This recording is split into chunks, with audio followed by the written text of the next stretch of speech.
Once upon a time, there was a town called Larkhollow, tucked between pine woods and a slow river. The people worked hard, yet laughter came easily, and teenagers raced the riverbank.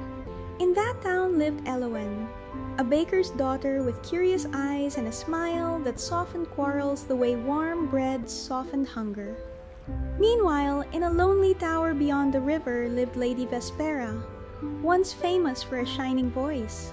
When younger singers were praised, Vespera's pride curdled into envy.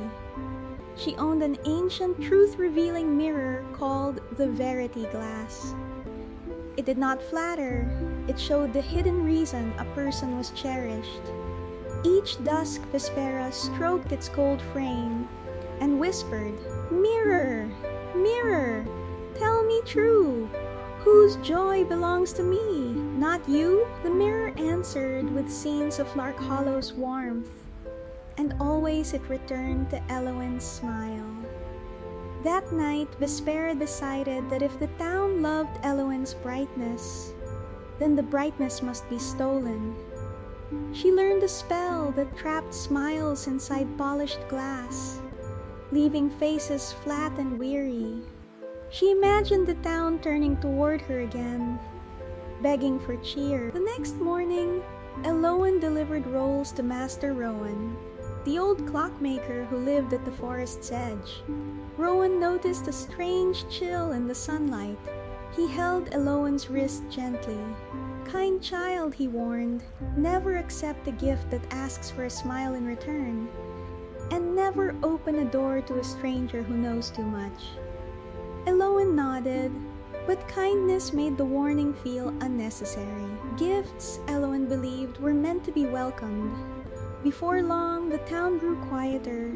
Laughter did not vanish at once, it thinned, like music drifting away. Following the hush, Elowen wandered into the woods and found a hidden cottage with a painted sun on its door. Inside lived a helper group called the Hearthkin, 7 forest folk who guarded travelers. Bramble was practical and strong, always fixing what broke. Pippa was sharp-eyed and strict about rules. Moss knew herbs for fear and fatigue. Tansy sang while sweeping and could lift spirits with a tune. Sable carved tiny wooden animals as comforts. Orin watched clouds and read storms. Juniper, the youngest, could spark flame from flint and hope from silence. They offered Elowen shelter and one strict rule: no stranger crosses this threshold. Meanwhile, Vespera prepared her first attempt. She disguised herself as a ribbon seller with rosy cheeks and a basket of bright ties. At the cottage she called Ribbons for Luck. Elowen remembered the rule, yet pity tugged at her. The door opened only a crack. Vespera slid a ribbon through the gap, gold as sunrise. "Tie it close," she coaxed, "and give a smile to seal the charm." Elowen smiled out of politeness, and the ribbon tightened like a snare. Elowen's smile dulled, but Pippa spotted the trick, yanked the ribbon, and threw it into the fire. Vespera fled, snarling. That night, Vespera returned to the tower and pressed her palms to the Verity Glass. "Mirror, mirror, tell me true, whose joy belongs to me, not you?" The mirror showed Elowen's face bright again, and jealousy burned hotter. The next morning, Vespera tried again, disguised as a weary storyteller with a patched cloak and a blue book. She knocked softly inside, a tale for a tired heart. Elowen, curious, stepped onto the porch, thinking fresh air was safe. The storyteller opened the book, and words shimmered like glittering snow. Hidden inside the cover was a thin strip of mirror. "Laugh, dear child," Vespera urged, "and the ending will be sweet." Elowen chuckled at a silly line, and the strip drank the sound, tugging at her smile like a greedy mouth. Moss rushed out with bitter herb smoke, and Orin fanned it hard. The smoke fogged Vespera's mirror strip, and the strip clouded and went dull. Vespera's disguise slipped for a blinked sharp eyes, tight mouth. Then she slammed the book shut and vanished into the trees. Before long, the Hearthkin strengthened the latch and repeated the rule. Elowen promised to be careful, but worry for Larkhollow grew. People were losing joy, and Elowen wanted to help. Meanwhile, Vespera planned her third and cruelest attempt. She disguised herself as a gentle healer with a clean apron and a basket of honeyed pears. She did not approach the door. She stood by the river-stone path as if respecting rules. "A pear for the baker's daughter," she called. No need to invite anyone inside. Elowen misunderstood caution for safety.